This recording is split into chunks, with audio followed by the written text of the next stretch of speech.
You can roughly locate any community in the world, somewhere along a scale running all the way from democracy to despotism. One to the democracy end, another somewhere in the middle, and a third. Let's find out about despotism. This man makes it his job to study these things. Well, for one thing, avoid the comfortable idea that the mere form of government can of itself safeguard a nation against despotism. Germany, under President Hindenburg, was a republic. And yet in this republic, an aggressive despotism took root and flourished under Adolf Hitler. When a competent observer looks for signs of despotism in a community, he looks beyond fine words and noble phrases. For which it stands, one nation, indivisible, with liberty and justice for all. Many observers have found that two workable yardsticks help in discovering how near a community is to despotism: the respect scale and the power scale. A careful observer can use a respect scale to find how many citizens get an even break. As a community moves towards despotism, respect is restricted to fewer people. A community is low on a respect scale if common courtesy is withheld from large groups of people on account of their political attitudes. If people are rude to others because they think their wealth and position gives them that right, or because they don't like a man's race or his religion.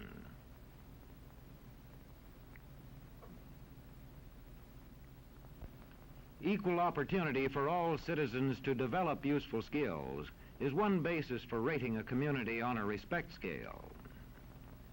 The opportunity to develop useful skills is important, but not enough.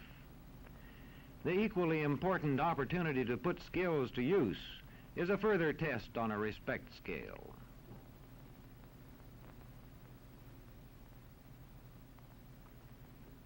A power scale is another important yardstick of despotism. It gauges the citizens' share in making the community's decisions. Communities which concentrate decision-making in a few hands rate low on a power scale and are moving towards despotism. Like France under the Bourbon kings, one of whom said, "The state, I am the state." Today, democracy can ebb away in communities whose citizens allow power to become concentrated in the hands of bosses. What I say goes, see? I'm the law around here. The test of despotic power is that it can disregard the will of the people. It rules without the consent of the governed. Look beyond the legal formalities of an election in measuring a community on the power scale to see if the ballot is really free. If the citizens can vote only the way they're told, a community approaches despotism.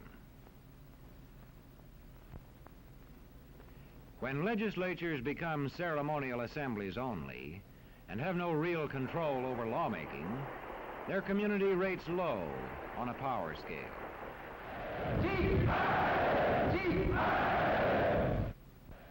In a downright despotism, opposition is dangerous, whether the despotism is official or whether it is unofficial.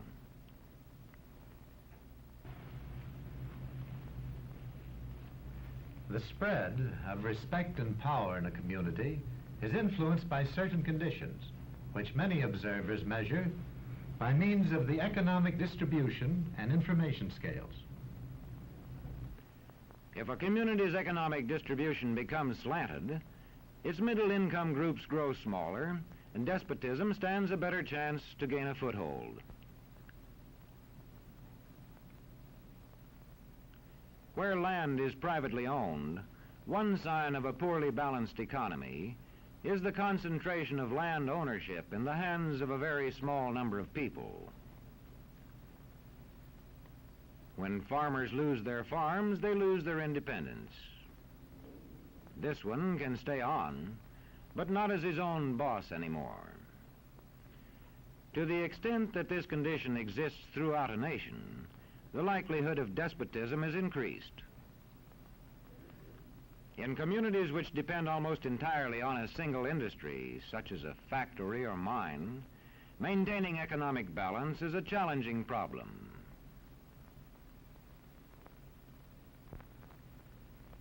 If this condition exists over the nation as a whole, so that the control of jobs and business opportunities is in a few hands, despotism stands a good chance.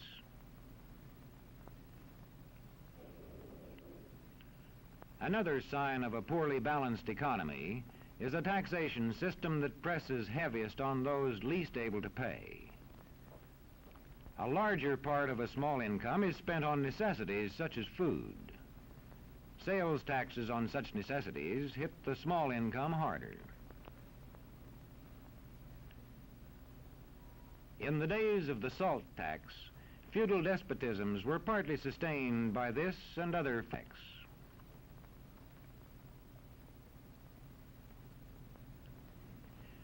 A community rates low on an information scale when the press, radio, and other channels of communication are controlled by only a few people, and when citizens have to accept what they are told. In communities of this kind, despotism stands a good chance. See how a community trains its teachers. Bear this in mind. Young people cannot be trusted to form their own opinions. This business about open-mindedness is nonsense. It's a waste of time trying to teach students to think for themselves. It's our job to tell them. And when teachers put such training into practice, despotism stands a good chance. These children are being taught to accept uncritically whatever they're told. Questions are not encouraged. How can you ask such a question? Have you got a textbook? Yes, ma'am. Does it say here that our law courts are always just? Yes, ma'am. Then how dare you question the fact? Sit down. And so we aren't surprised when... But it must be true. I saw it in this book right here. And if books and newspapers and the radio are efficiently controlled, the people will read and accept exactly what the few in control want them to. Government censorship is one form of control. A newspaper which breaks a government censorship rule can be suspended. It is also possible for newspapers and other forms of communication to be controlled by private interests. I thought I told you to kill that story. It'll cost us a lot of advertising. If that story goes out, I quit. All right.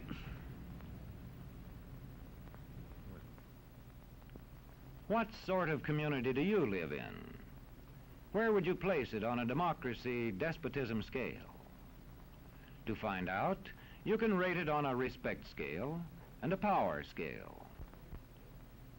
And to find out what way it is likely to go in the future, you can rate it on economic distribution and information scales.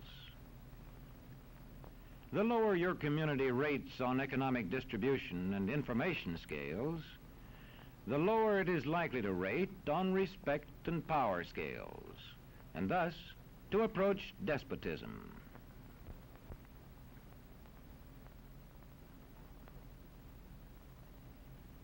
What happens in a single community is the problem of its own citizens. But it is also the problem of us all, because as communities go, so goes the nation.